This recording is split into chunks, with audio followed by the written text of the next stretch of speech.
right, welcome back, guys. We have one here from Relationship Today. Ungrateful wife became homeless after saying this about her husband. Stick around and towards the end, I got an idea or a thought I want to share with everyone and would like some input. But, anyways, let's get into it. So there's a few things that I don't do as a married woman. Number one, I do not cook for my husband. I only cook for my children. My husband will be making his own breakfast, lunch, and dinner. Number two, I do not help him pay any bills. So if he is short on the rent, on utilities, or anything like that, it is not my problem. I will not be helping him out. So, what the hell do you bring to the table then, besides being a leech? You won't take care of your man, but he has to take care of everyone? Is that what I'm understanding? Because it almost sounds like she's married to a beta bob simp. Like, yes, dear. Anything you say, dear. Whatever you want, dear. Is this okay, dear? Can we have sex tonight, dear? Oh, you have a headache? Okay, dear, I'll try again next month. That's about what it sounds like. I hope I'm wrong, but this is what it sounds like. His job is to provide for his family, so I am not financially contributing to any of the bills. Number three, I do not do his laundry. I have my own laundry and my children's laundry to do, so he could do his own. I won't help him put it away. I won't help him fold anything. That's his responsibility. Number four, he is responsible for replacing any of his essentials like soap, shampoo, anything like that. He needs to go buy it himself. Even if I'm at the store, I will not be replacing it for him. Wow, Jesus Christ. This dude definitely needs to grow a spine and kick her to the curb. I'm sorry about the music, guys. I haven't found anything that's been reliable to tone the music back or take it out. Kind of annoying when it's as loud as it is. You barely hear the bullshit she's spewing. He needs new underwear, new socks, or anything like that. That's for him to do. I'm not going to do it for him. I'm not going to enable a perfectly grown-ass adult, because then they get used to that shit, so no. Alright, so Benny Bloop here wants to know what is my purpose. And it's quite simple. My purpose is to be the queen of the castle.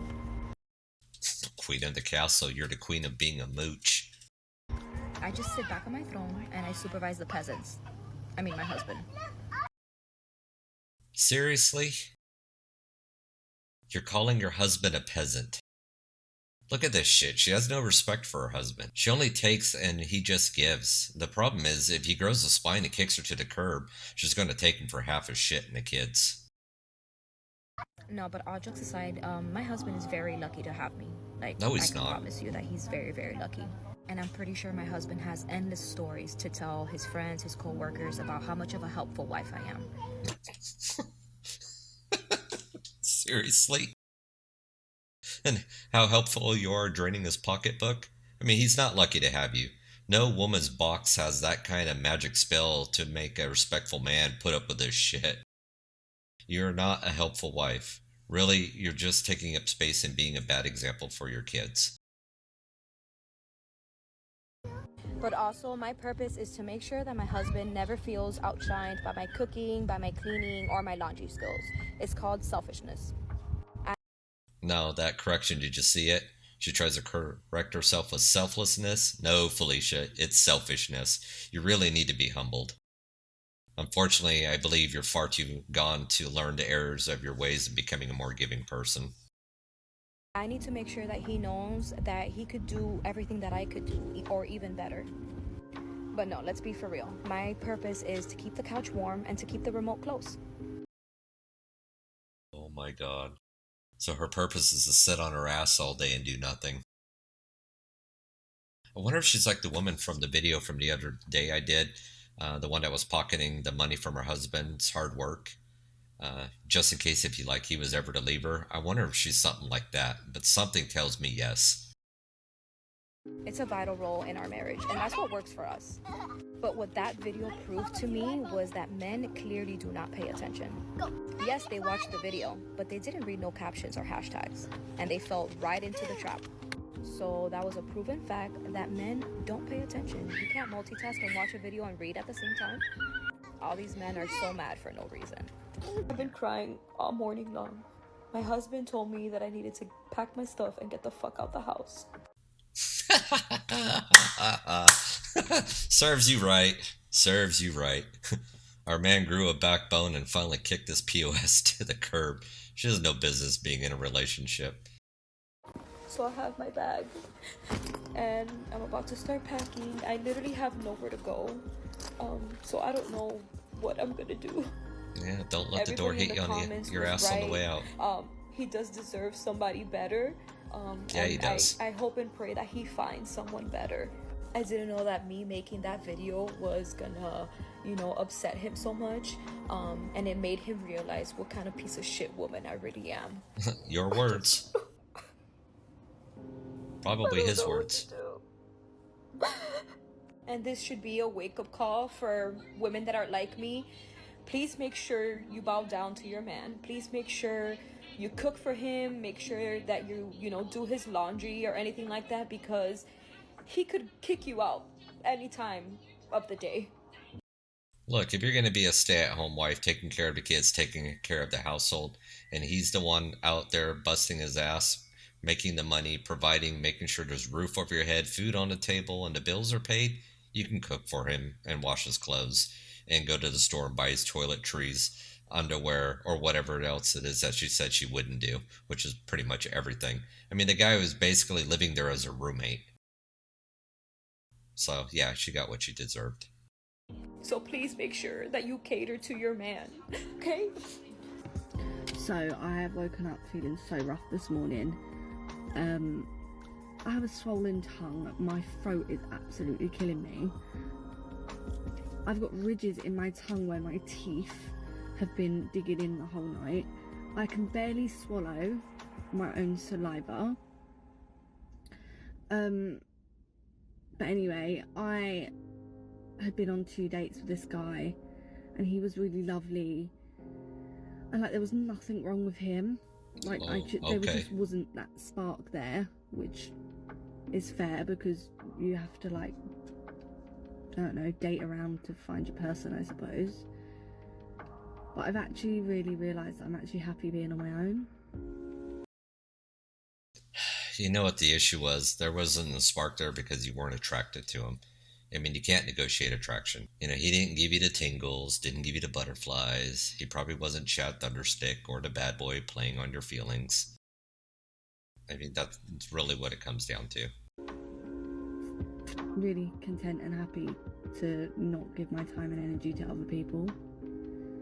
And I don't know whether that's because I had a real bad end to a relationship, a very toxic end, that I'm now everyone shows their best self at the start, and then if it was to ever end, are you going to be a see you next Tuesday?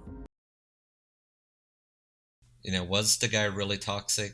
Perhaps. And if he was, and she went through a traumatic experience, then she really should be working with a therapist to get through the emotions and the pain. But many times when women say it's toxic is because they cannot get a commitment from the bad boy Chad, and he has options or a roster. Who knows? But I definitely know that I know how to handle that now. But I haven't been touched by a male in over a year, well, nearly a year, not over a year, nearly a year.